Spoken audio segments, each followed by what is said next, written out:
70 nga people's organization na tikang sa Northern Samar, Eastern Samar ngan Western Samar ang kumarawat sing total nga 23.1 million nga livelihood assistance nga dida sa gindumara nga ceremonial check distribution para sa Pamana Livelihood Program Associations ngan awarding of certificates of accreditation sa landong sa Napamana Peace and Development buong bansa mapayapa o PDBBM sa naglabay nga Hulyo 31 sa 2026 dito sa Ibabaw Hall, Provincial Capital, Catarman, Northern Samar. Pangunahan sa Department of Social Welfare and Development Field Office 8 kaupod ang Office of Presidential Advisor on Peace, Reconciliation and Unity o OPAPRO, Armed Forces of the Philippines ngan mga lokal nga panggobyernuhan ang nasabi nga aktibidad bilang kaparte sa napadayon nga pagdusok sa inklusibo nga kauswagan ngan kamurayawan sa mga komunidad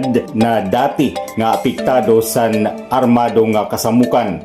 Ang mga benepisyaryo nga people's organization igin organisar ini sa bulig sa mga kasundaluhan agud mapasarig ini pinaagi sa community support program nga igin napatuman sa mga conflict affected nga geographically isolated and disadvantaged area. Ang nasabi nga livelihood assistance magsiserbing nga kapital sa mga benepisyaryo nga organisasyon para mapauswag ang kanang mga proyekto nga pangabuhian. Umatindir sa nasabi nga programa sa Northern Samar Vice Governor Clarence Dato, DSWD Field Office 8 Assistant Regional Director Artemio E. Bautista, PDBBM Director Elvis R. Kitalig, OPAPRO Eastern Visayas Representative Imelda C. Bonifacio, mga representante sa Armed Forces of the Philippines Peace and Development Office ngan si Brigadier General Carmelito T. Pangatungan, Commander sa 803rd Infantry Brigade Philippine Army. Sa kanya mensahe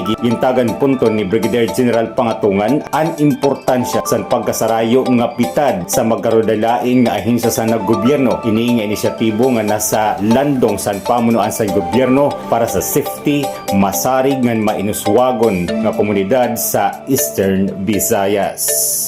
Ako si Eugene Montaño Inano para sa Serbisyo Publiko.